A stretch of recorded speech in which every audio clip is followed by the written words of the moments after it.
হজের মৌসুমকে বলা হয় শাওয়াল, জিলকদ, জিলহজ। এই 3 মাসকে হজের মৌসুম বলা হয়।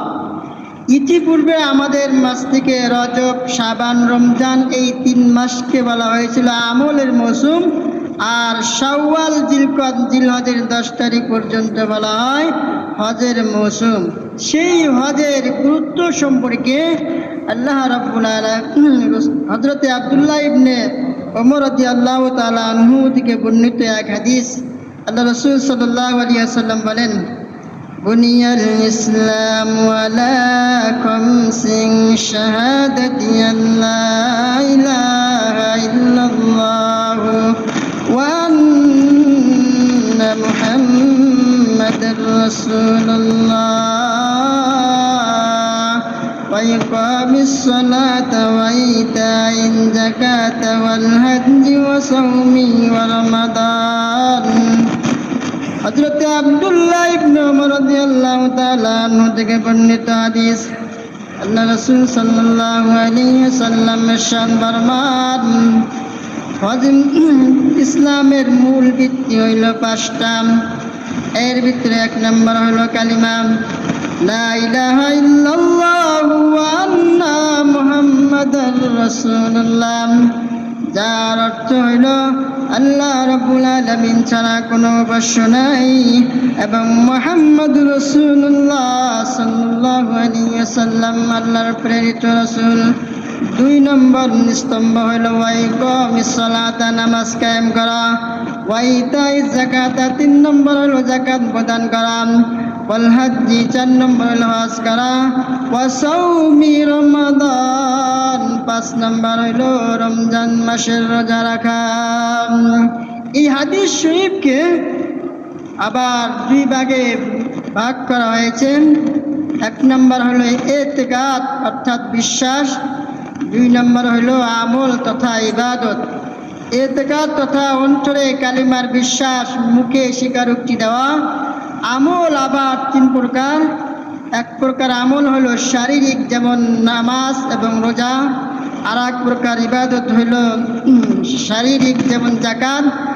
আর শারীরিক এবং আর্থিক উভয়ের সমন্বয় ইবাদত হইল হজ করা। এই জন্য ইসলামের যে 5টা ভিত্তি রয়েছে, এই 5টা ভিত্তির ভিতরে যেমন নামাজ একটা গুরুত্বপূর্ণ ফরজ, ঠিক হজও একটা গুরুত্বপূর্ণ ফরজ। বরং ক্ষেত্র বিশেষ নামাজের চেয়ে হজ আরো বেশি গুরুত্বপূর্ণ। কারণ নামাজ কাজা হয়ে গেলে, ছুটে গেলে কাজা পড়ার সুরত আছে, ব্যবস্থা আছে, কিন্তু হজ যদি ছুটে যায় তাহলে কাজা করার কোনো ব্যবস্থা নাই। আবার 1 বছর আমাকে আপনাকে অপেক্ষা করতে হবে। এখন প্রশ্ন হলো, 1 বছর দুনিয়াতে জীবিত থাকা তো দূরের কথা, সামনে 1টা সেকেন্ড আমরা জীবিত থাকবো কিনা সেই গ্যারান্টি আমাদের নাই। এই জন্য নামাজের চেয়ে হজ আরো গুরুত্বপূর্ণ বিষয়। আল্লাহ রাসূল সাল্লাল্লাহু আলাইহি ওয়াসাল্লাম ইরশাদ ফরমান, তাআজ্জালু ইলাল হজ্জি ফাইন্না আহাদাকুম লা ইয়াদরি মা ইয়ালিজু লাহু, তোমাদের উপর যাদের উপর হজ ফরজ হয়েছে তোমরা তাড়াতাড়ি আদায় করে ফেলো, কারণ তোমাদের কেউ জানে না পরবর্তীতে সে কোন অবস্থার সম্মুখীন হবে। এখন হজ যে সমস্ত কারণে হজ ফরজ হয়, ওই সব কারণগুলো যদি বিদ্যমান থাকা সত্ত্বেও যদি আমরা হজ না করি, তাহলে পরবর্তীতে, যেমন আমি সুস্থ আছি, হজ ফরজ হওয়ার যে সমস্ত শর্ত হইল মুসলমান হওয়া, সাবালেগ হওয়া, সুস্থ হওয়া এবং বাইতুল্লাহ পর্যন্ত যাতায়াতের খরচের সামর্থ্যবান হওয়া সত্ত্বে থাকা, এই সব থাকার পরেও যারা হজ আদায় না করবে এবং পরবর্তীতে যদি সে তাই অসুস্থ হয়ে যায় অথবা অর্থ না থাকে, হজ যাদের উপরে 1 বার ফরজ হয়েছে, হজ আদায় না করা পর্যন্ত এই জিম্মাদারি তার থেকে রহিত হবে না। অর্থাৎ তাকে হজ অবশ্যই পালন করতে হবে। এই জন্য মুহতারাম হাজিরিন, হজ মানুষকে পরকালকে স্মরণ করে দেয়।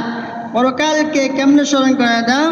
যে যারা হজ করতে যায় তাদের সকলের পোশাক এক, তাদের সকলের মুখের বাণী এক, মুখের ভাষা এক। কি সেই বাণী? আল্লাহ রাসূল সাল্লাল্লাহু আলাইহি ওয়াসাল্লাম হাদিসে বলেছেন, লাব্বাইক আল্লাহুম্মা লাব্বাইক লা শারীকা লাকা লাব্বাইক ইন্নাল হামদা ওয়ান নি'মাতা লাকা ওয়াল মুলক লা শারীকা লাক। এই যে তালবিয়া, এটাকে বলা হয় তালবিয়া, যার অর্থ হলো লাব্বাইক, হে আল্লাহ আমি হাজির, আল্লাহুম্মা লাব্বাইক, হে আল্লাহ আমি উপস্থিত, লা শারীকা লাকা লাব্বাইক, আপনার কোনো শরীক নাই, আমি উপস্থিত, ইন্নাল হামদা ওয়ান নি'মাতা, সমস্ত প্রশংসা এবং নিয়ামত একমাত্র আপনার জন্য, লাকা ওয়াল মুলক, এবং রাজত্ব আপনার জন্য, লা শারীকা লাক, এবং আপনার কোনো শরীক নাই। এই তালবিয়া সব রাজা প্রজা ধনী গরিব কালো ফর্সা সব মানুষের মুখে একই বাণী। যে অবস্থাটা হবে কিয়ামতের ময়দানে, সকলের এক পোশাক, সাদা পোশাক, অর্থাৎ পুরুষ হইলে 3 টুকরা সাদা কাপড় আর নারী হইলে 5 টুকরা সাদা কাপড়, অর্থাৎ সকলের পোশাক এক। এই জন্য হজ পরকালকে স্মরণ করাইয়া দাম। এই হজের পটভূমি শুরু হয়েছিল হযরতে আদম আলাইহিস সালাম থেকে শুরু করে কিয়ামতের আগ পর্যন্ত এই হজ চলতেছে, চলতেই থাকবে, কোনো সময় এই হজ বন্ধ হবে না। তবে মাঝে মাঝে অনেক সময়, যেমন নূহ আলাইহিস সালামের মহাপলায়নের সময় এই কাবা ঘরের অস্তিত্ব ছিল না। আল্লাহ রাব্বুল আলামিন হযরতে জিবরাইল আমিনের মাধ্যমে তাকে ওই কাবার ভিত্তি দিক নির্দেশনা করে দিলে ইব্রাহিম আলাইহিস সালাম ওই ঘর নির্মাণ করেন। এরপর থেকে আজ পর্যন্ত এই ঘরের তপ চলতেছে। তো ওই ঘর নির্মাণ করার পরে আল্লাহ রাব্বুল আলামিন হযরত ইব্রাহিম আলাইহিস সালামকে বললেন, ওয়াআযিন ফিন্নাসি বিল হাজ্জি ইয়াতুকা রিজালান ওয়া আলা কুল্লি জামিরিন ইয়াতিনা ফি কুল্লি ফাজ্জিন আমিক।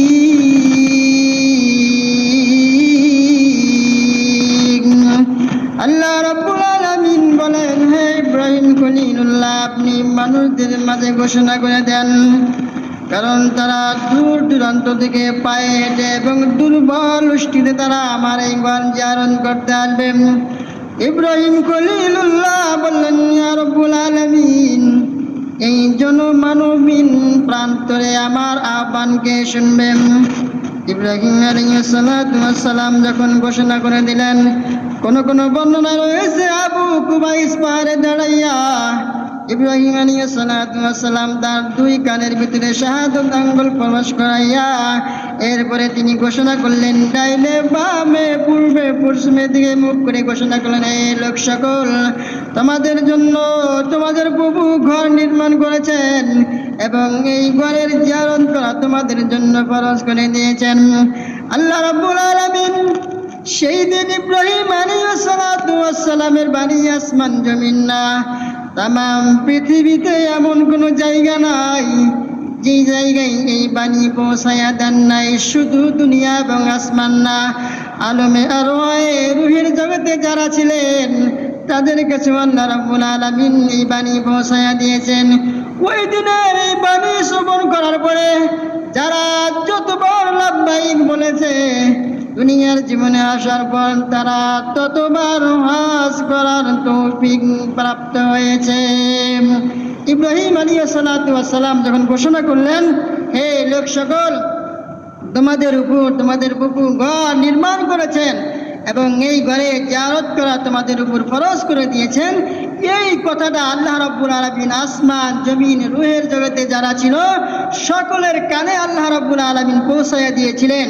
ওই সময় এই বাণী শোনার পরে যারা লাব্বাইক আল্লাহুম্মা লাব্বাইক লা শারীকা লাকা লাব্বাইক ইন্নাল হামদা ওয়ান নি'মাতা লাকা ওয়াল মুলক লা শারীকা লাক, যে জয় কয়বার উচ্চারণ করেছে, দুনিয়াতে আসার পরে ওই ব্যক্তি ততবার হজ করার সৌভাগ্য অর্জন করেছে। সেই হজ ফরজ হয়েছিল হিজরতের 9ম বর্ষে, অর্থাৎ ওই বছর আল্লাহ রাসূল সাল্লাল্লাহু আলাইহি ওয়াসাল্লাম রাষ্ট্রীয় ব্যস্ততার কারণে হজ করতে পারেন নাই। তবে আবু বকর সিদ্দিক রাদিয়াল্লাহু তাআলা আনহুর নেতৃত্বে একদল সাহাবী ওই সময় নবম হিজরিতে হজ করেছিলেন। আর আল্লাহ রাসূল সাল্লাল্লাহু আলাইহি ওয়াসাল্লাম দশম হিজরিতে সমস্ত সাহাবায়ে কেরামদেরকে নিয়ে 1 লক্ষ থেকে মতান্তরে 100 লক্ষ সাহাবায়ে কেরামদেরকে সঙ্গে নিয়ে তিনি হজ আদায় করেছেন। এই হজটাই ছিল রাসূল আকরাম সাল্লাল্লাহু আলাইহি ওয়াসাল্লামের জীবনের প্রথম হজ, এবং এই হজটাই ছিল রাসূল আকরাম সাল্লাল্লাহু আলাইহি ওয়াসাল্লামের জীবনের শেষ হজ। অর্থাৎ এরপরে আর কোনো হজ তিনি করতে পারেন না, এই জন্য এই হজটাকে বিদায়ী হজ বলা হয়। আর এই হজের ভিতরে আল্লাহ রাসূল সাল্লাল্লাহু আলাইহি ওয়াসাল্লাম এই 100 উট আল্লাহ রাস্তায় কুরবানি করেছিলেন। পৃথিবীর ইতিহাসে আজ পর্যন্ত কত রাজা বাদশাহ হজ করতে যায় 100 উট কুরবানি করতে তো দূরের কথা, এরকম কোনো তথ্য পাওয়া যায় না। কিন্তু আল্লাহ রাসূল সাল্লাল্লাহু আলাইহি ওয়াসাল্লাম 100 উট আল্লাহ রাস্তায় কুরবানি করেছিলেন। এখন হজের বিধান সম্পর্কে আল্লাহ রাব্বুল আলামিন বলেন, ওয়ালিল্লাহি আলান নাসি হিজ্জুল বাইতি মান ইসতাতা ইলাইহি সাবিলা ওয়া মান কাফারা ফাইন্নাল্লাহা গানিয়্যুন আনিল আলামিন।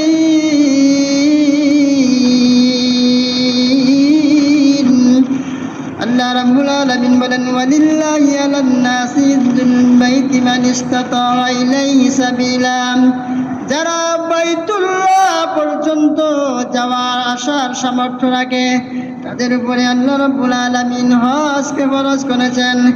এবং সামর্থ্যবান হওয়া সত্ত্বেও যারা হজ করবে না, হজকে অস্বীকার করে, আল্লাহ রাব্বুল আলামিন বলেন, আমি দুনিয়ার কোনো ব্যক্তির মুখাপেক্ষী না। এই আয়াতের ভিতরে আল্লাহ রাব্বুল আলামিন কাদের উপরে হজ ফরজ করেছেন? যারা বাইতুল্লাহ পর্যন্ত পৌঁছার যাওয়ার সামর্থ্য আছে তাদের উপরে আল্লাহ রাব্বুল আলামিন হজকে ফরজ করেছেন। এবং যাদের উপরে হজ ফরজ করেছেন তারা যদি হজ না করে, আল্লাহ বলেন, আমি দুনিয়ার কোনো ব্যক্তির মুখাপেক্ষী না। অর্থাৎ যাদের উপর আল্লাহ হজ ফরজ করে হজ না করলে তারা অবশ্যই গুনাহগার হতে হবে। এবং হজ ফরজ কাদের জন্য? হজের শর্তসমূহ হইল, 1 নম্বর শর্ত হইল মুসলমান হওয়া, 2 নম্বর হইল সাবালক হওয়া, 3 নম্বর হইল আপনার স্বাধীন হওয়া, 4 নম্বর হলো মক্কা পর্যন্ত বাইতুল্লাহ শরীফ পর্যন্ত যাতায়াতের খরচ সামর্থ্যবান হওয়া, আর নারীদের ক্ষেত্রে মাহরাম পুরুষ হওয়া, আর রাস্তা নিরাপদ হওয়ার পরেও যাদের উপরে হজ ফরজ হয়েছে এরা যদি হজ না করে, এদের ব্যাপারে আল্লাহ রাসূল সাল্লাল্লাহু আলাইহি ওয়াসাল্লাম কঠোর বাণী উচ্চারণ করেছেন। যেমন আল্লাহ রাসূল বলেন, মাম্মালাকা জাদান ওয়া রাহিলাতান তুবাল্লিগু ইলা বাইতিল্লাহ ফালাম ইয়াহুজ্জা ফালা আলাইহি আইয়াহুদিয়ান ওয়ালা নাসরানিয়ান। যে ব্যক্তি মুসলমান সাবালক স্বাধীন এবং ওই মক্কা পর্যন্ত পৌঁছার সামর্থ্য আছে এরপরেও হজ যারা করে না, আল্লাহ রাসূল বলেন ওই ব্যক্তিরা ইহুদি হয়ে মারা যাক অথবা খ্রিস্টান হয়ে মারা যাক, আমি রাসূলের কোনো যায় আসে না। এই সব সামর্থ্য থাকা সত্ত্বেও যারা হজ করবে না, নবীজি বলেন তারা ইহুদি হয়ে মারা যাক অথবা খ্রিস্টান হয়ে মারা যাক, আমি নবীর কোনো যায় আসে না। অর্থাৎ এরা ঈমান নিয়ে মৃত্যুবরণ করতে পারবে না। এখন যারা হজ করবে এদের ফজিলত কি? আল্লাহ রাসূল সাল্লাল্লাহু আলাইহি ওয়াসাল্লাম বলেন, মান হাজ্জা লিল্লাহি ফালাম ইয়ারফাস ওয়া লাম ইয়াবসুক এই হাদিস শরীফের ভিতরে আল্লাহ রাসূল সাল্লাল্লাহু আলাইহি ওয়াসাল্লাম বলেন, যারা আল্লাহর জন্য হজ করেন এবং হজ পালন করার সময় স্ত্রী সহবাস এবং গুনাহের কাজ থেকে বিরত থাকলো, তারা নিষ্পাপ নবজাত শিশুর ন্যায় বাড়িতে ফিরে আসবে। আর এক হাদিস শরীফের ভিতরে আল্লাহ রাসূল সাল্লাল্লাহু আলাইহি ওয়াসাল্লাম বলেন, আল হাজ্জুল মাবরুর লাইসা লাহু জাযাউন, অর্থাৎ যার কবলে হজ্জ মাবরুর নসিব হবে তার জন্য ঠিকানা হবে একমাত্র শুধুই জান্নাত। আর এক হাদিস শরীফের ভিতরে আল্লাহ রাসূল বলেন, তাবিউ বাইনাল হাজ্জি ওয়াল উমরাতি ফাইন্নাহুমা ইয়ানফিয়ানিল ফাকরা ওয়াল জুনুবা। নবীজি সাল্লাল্লাহু আলাইহি ওয়াসাল্লাম বলেন, তোমরা হজ এবং উমরা বারবার আদায় করো, কারণ হজ এবং উমরা বারবার আদায় করলে আল্লাহ তোমাদের গুনাহগুলো মাফ করে দিবেন এবং দরিদ্রতা দূর করে দিবেন। হজ এবং উমরা যারা বারবার করবে আল্লাহ তাদের সম্পদের ভিতরে বরকত দিবেন, তাদের দরিদ্রতা দূর হবে এবং গুনাহ মাফ হয়ে যাবে। এজন্য মুহতারাম হাজিরিন, সেই হজ হলো 3 প্রকার হজের কথা হাদিস শরীফের ভিতরে আসছে। 1 নম্বর হজ হলো হজ্জে ইফরাদ, 2 নম্বর হজ হলো হজ্জে তামাত্তু, 3 নম্বর হজ হলো হজ্জে কিরান। হজ্জে ইফরাদ বলা হয় হজের মাসে হজের নিয়তে ইহরাম বেঁধে হজ সমাপনকারীকে হজ্জে ইফরাদ বলা হয়। এরকম হজ যারা করবে তাদেরকে মুফরিদ বলা হয়। আর 2 নম্বর হলো হজ্জে তামাত্তু, অর্থাৎ হজের মৌসুমে প্রথমে উমরার নিয়তে ইহরাম বেঁধে হজ সম্পন্ন করা, আবার পরবর্তীতে 8 তারিখে মক্কায় থেকে ইহরাম বেঁধে হজ সম্পাদনকারীকে হজ্জে তামাত্তু বলা হয়। এরকম হজ যারা আদায় করবে তাদেরকে মুতামাত্তি বলা হয়। আর হজ্জে কিরান বলা হয় একই ইহরামে উমরা এবং হজ যারা আদায় করে তাদেরকে হজ্জে কিরান বলা হয়। এই 3 প্রকার হজের ভিতরে এই 3 নম্বর হজটাই হলো উত্তম। এই হজটাই আল্লাহ রাসূল সাল্লাল্লাহু আলাইহি ওয়াসাল্লাম আদায় করেছেন।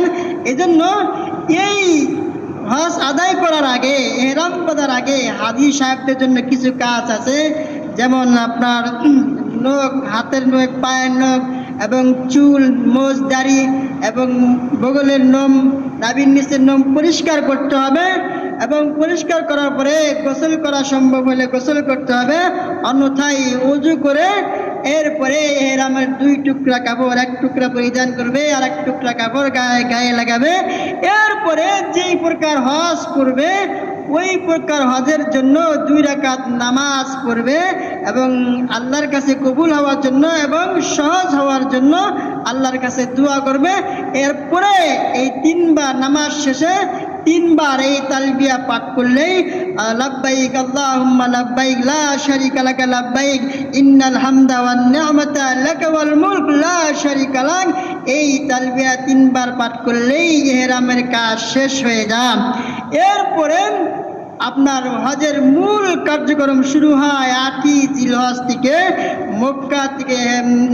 মক্কা থেকে তালবিয়া পাঠ করতে করতে হাজী সাহেবানা যখন তারা মিনার ময়দানে যায়, মিনার ময়দানে যাওয়ার পরে ওখানে জোহরের নামাজ, আসরের নামাজ, মাগরিবের নামাজ, এশার নামাজ, ফজরের নামাজ পর্যন্ত ওখানে ইবাদত বন্দেগী করবে। ফজরের নামাজ আদায় করার পরে একটু ফর্সা হইলে আরাফার ময়দানে চলে যাবে। 9 তারিখে 9ই জিলহজ আরাফার ময়দানে ওখানে গিয়ে জোহর আসর পড়বে এবং সূর্য অস্তমিত যাওয়ার আগ পর্যন্ত ওখানে দুয়া, দরুদ, ইস্তেগফার, তালবিয়া পাঠ করার পরে মুজদালিফার উদ্দেশ্যে রওনা হবে। ওখানে গিয়ে একই আযানে, একই একামতে মাগরিব এবং এশার নামাজ আদায় করবে এবং রাত্রি জাগরণ করবে এবং ওখান থেকে 70টা পাথর সংগ্রহ করতে হবে, যা মাটিতে হাত দিলেই অনায়াসেই পাথরগুলো পাওয়া যায়। এরপরে 10ই জিলহজ শয়তানকে 7টা পাথর মারতে হয়। এই পাথর মারার পরে যাদের উপর কুরবানি ওয়াজিব তারা কুরবানি করে মাথা হলক করবে। এরপরে আবার 11 জিলহজ তারপরে বাইতুল্লাহ শরীফ জিয়ারতের উদ্দেশ্যে মক্কায় যেতে হবে। ওখানে জিয়ারত করে 11 জিলহজ আবার মিনায় এসে 3টা শয়তানকে পরপর পাথর মারলেই ওখানে রাত্রি যাপন করবে। পরের দিন 12ই জিলহজ আপনার সূর্য ঢেলে যাওয়ার পর থেকে নিয়ে সূর্য অস্ত শুভে সাজেক হওয়ার আগ পর্যন্ত সময়ের ভিতরে আবার 3 শয়তানকে পাথর মেরে মক্কায় ফিরে আসলে হজ সম্পাদন করা হয়ে যায়। এরপরে বাকি থাকে বিদায়ী তাওয়াফ, অর্থাৎ হাজী সাহেবরা যখন দেশে বা মদিনা শরীফে আসবে, মক্কায় আর ফিরবে না, তখন একটা তাওয়াফ করা হয়, এটাকে বিদায়ী তাওয়াফ বলা হয়। এই তাওয়াফটা করা হলো ওয়াজিব। এটা হলো হজের আলোচনা। এরপরে যারা হজ করবে, মদিনা জিয়ারত করবে, বাইতুল্লাহ শরীফ জিয়ারত করবে, এদের ফজিলত সম্পর্কে আল্লাহ রাসূল সাল্লাল্লাহু আলাইহি ওয়াসাল্লাম হাদিস শরীফের ভিতরে ইরশাদ ফরমাইছেন যে যারা হজ করতে যায় এরা আমলের ময়দানে জিরো থেকে হিরো হয়ে যায়, এবং এরা বাইতুল্লাহ শরীফ, মদিনা শরীফ জিয়ারত করার কারণে মদিনা শরীফকে আল্লাহ বলেছেন আরদুল্লাহ, অর্থাৎ মদিনাকে নিজের ভূমি বলে আখ্যায়িত করেছেন আল্লাহ তাআলা। আর মদিনার মাটিকে আল্লাহ রাসূল এমন ভালোবাসতেন, মহব্বত করতেন, মদিনার ধুলাবালি নবীজির চেহারা লাগলে নবীজি ওগুলো পরিষ্কার করতেন না, এত মহব্বত করতেন। সেই মক্কা মদিনার ফজিলত সম্পর্কে হাদিস শরীফের ভিতরে বলা হয়েছে যারা বাইতুল্লাহ শরীফে 1 রাকাত নামাজ আদায় করবে, অন্য মসজিদে 1 লক্ষ রাকাত নামাজ আদায় করলে যেই পরিমাণ সব, বাইতুল্লাহ শরীফের ভিতরে 1 রাকাত নামাজ আদায় করলে ওই পরিমাণ সব। আর মদিনা শরীফের ভিতরে 1 রাকাত নামাজ পড়লে 1000 মতান্তরে 50,000 রাকাতের সব পাওয়া যায়। নবীজি বলেন মান সাল্লা ফি মসজিদি 40 সালাতান ওয়ালা তাফুতু সালাতুন কুতিবা লাহু বারাতুম মিনান নার ওয়া বারাতুম মিনাল আযাব ওয়া বারাতুম মিনান নিফাক। আল্লাহ নবী, বিশ্ব নবী নবী মুহাম্মদ রাসূলুল্লাহ সাল্লাল্লাহু আলাইহি ওয়াসাল্লাম বলেন যে মান সাল্লা ফি মসজিদি 40 সালাতান, যারা আমি নবীর মসজিদে একটানা 40 ওয়াক্ত নামাজ আদায় করবে, এর ভিতরে একটা ওয়াক্ত নামাজ যদি না ছুটে যায়, তাহলে এরকম ব্যক্তির জন্য আল্লাহ রাসূল বলেন কুতিবা লাহু বারাতুম মিনান নার, তাদেরকে জাহান্নাম থেকে মুক্তি দেওয়া হবে, ওয়া বারাতুম মিনাল আযাব, জাহান্নামের শাস্তি থেকে মুক্তি দেওয়া হবে, ওয়া বারাতুম মিনান নিফাক, এবং তাদের মুনাফিকি থেকে তাদেরকে মুক্ত দেওয়া হবে। এই সব গুণ অর্জন করতে পারে যারা হজ করতে যায়, তাদের দ্বারাই এই সমস্ত আমল অর্জন করা সম্ভব। এই জন্য মুহতারাম হাজিরিন, আমাদের উপরে যাদের উপরে হজ ফরজ হয়েছে, হজ কাল বিলম্ব না করে অতি সত্বর হজ আদায় করতে হবে। অর্থাৎ হজ যাওয়ার উপরে একবার ফরজ হবে, আদায় না করা পর্যন্ত এই জিম্মাদারি থেকে তারা মুক্তি পাবে না। কথার কথা, এই বছর যেমন হজ করতে লাগে 50,000 টাকা, কিন্তু এখন আমার সব পাশে টাকা আছে, আমি সুস্থ আছি, রাস্তাও নিরাপদ আছে, কিন্তু আমি হজ করলাম না। পরবর্তীতে এমন এক সময় হলো যে আমার কাছে টাকাও নাই, আমি সুস্থও না, তাহলে আমার উপরে যে হজ ফরজ হলো, এই হজ ফরজটা, জিম্মাদারিটা আমার কাছ থেকে রহিত হবে না যতক্ষণ না পর্যন্ত আমি আদায় না করব। আর আদায় না করলে অবশ্যই অবশ্যই আমাদেরকে গুনাহগার হতে হবে। আল্লাহ রাব্বুল আলামিন আমাদের সবাইকে হজ্জে মাবরুর নসিব ফরমান।